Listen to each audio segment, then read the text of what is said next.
लोग मंडूक भैरव के स्थान पे जा रहे हैं, जो कालंजर पहाड़ का सबसे अद्भुत स्थान है। यहाँ पे बहुत सीमित लोग आते हैं। हमारे दीपक सर दूसरे ऐसे व्यक्ति हैं जिनको पर्सनली मैं यहाँ लेके आ रहा हूँ, और इसकी खूबसूरती ये है कि जो रूप है शिव का वो अद्भुत है। और सामने जस्ट अब हम लोग मंडूक भैरव के पास पहुँच गए हैं। पूर्वी दीवार पे मंडूक भैरव का अद्भुत रूप दिखाई पड़ रहा है प्रस्तर पे, और दाईं ओर पे देवी पार्वती का अद्भुत रूप दिखाई पड़ रहा है। यह शिव के अंधकासुर वध की कहानी है। कहते हैं जब एक बार शिव ध्यानस्थ थे, उसी समय देवी पार्वती हल्के हल्के विनोद के भाव में आकर शिव की तीनों आंखों को बंद कर लेती। अचानक तीसरा नेत्र बंद होने के कारण चारों ओर अंधकार मच जाता है। शिव विचलित होते हैं, जिससे उनके शरीर में ताप बढ़ता है, और उस ताप के स्पर्श से पार्वती जी के हाथों में स्वेद अर्थात पसीना आता है, और पसीना और शिव की ऊर्जा मिलकर एक अंधक नाम के पुत्र को जन्म देती है। पार्वती पूछती है, यह बेटा कौन है, बालक कौन है? तो शिव कहते ही हमारा पुत्र अंधक है। पार्वती उसे स्वीकार करने से मना कर देती।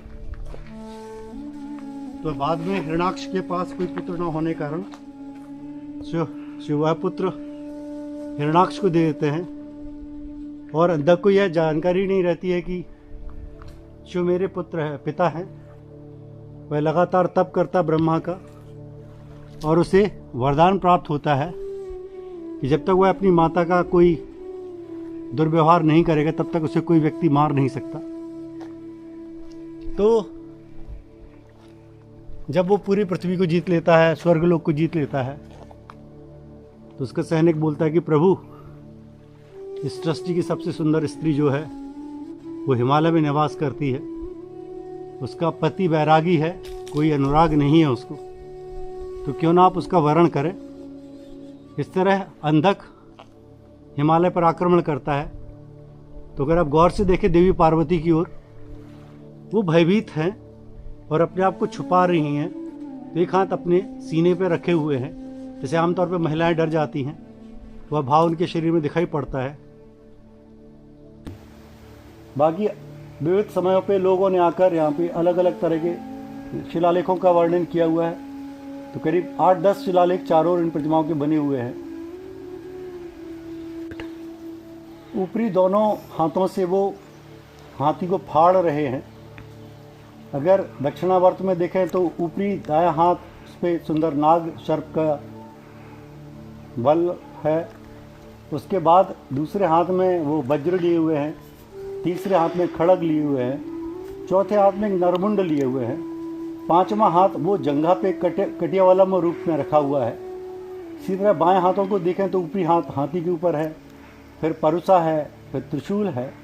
बाकी दो हाथों में एक बड़ा सा गुच्छा लिए हुए हैं जो किसी विशेष वनस्पति का है, और एक जानवर को अपनी उंगली में लटकाए हुए हैं जो देखने में न्योले जैसा लगता है। उसके मुख में वो वनस्पति का गुच्छा दिखाई पड़ता है, और उनके पैरों के पास 4 नरमुंड स्पष्ट रूप से देखे जा सकते हैं, और पैरों के पास में एक गण बैठा हुआ, हाथ जोड़े हुए बैठा हुआ है। और सबसे बड़ी विशेषता इस प्रतिमा की यह है कि अगर आप उनके लिंग भाग को देखें तो बहुत प्राकृतिक रूप से दिखाई पड़ता है। साथ में उनकी जो उग्रता है वो इस रूप में व्यक्त होती है कि उनका जो शिश्न है, उसकी जो ऊपरी त्वचा है वो फटी हुई है।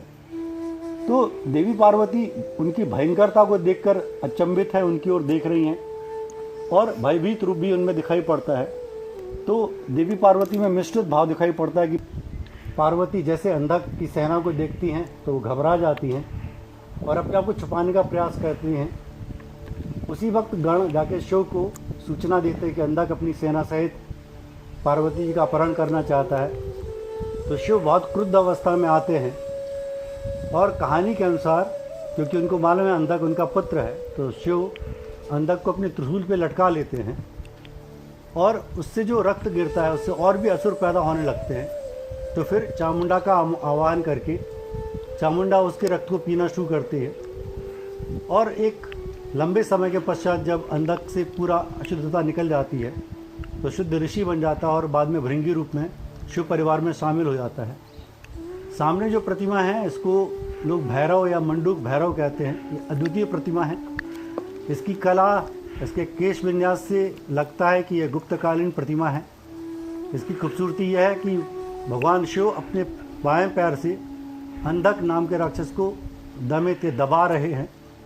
वहीं उनके बाएं हाथों में ऊपरी बाएं हाथ से जो अंधक हाथी के अंदर छुपा हुआ था, हाथी के रूप में था, उसको फाड़ के निकाला बाहर और फिर पैर से दबाया। पार्वती प्रतिमा में पार्वती जी एक मंचिका के ऊपर बैठी हुई हैं, अपना दायां हाथ ज़मीन पर रखे हुए हैं और बाएं हाथ से अपने दाएं स्तन का स्पर्श कर रही हैं और भगवान शिव की ओर देख रही हैं। अगर आप उनकी वस्त्राभूषण को देखें तो ऊपर बहुत सुंदर उन्होंने मुकुट पहन के रखा है। घुंघराले से बाल चारों ओर बने हुए हैं।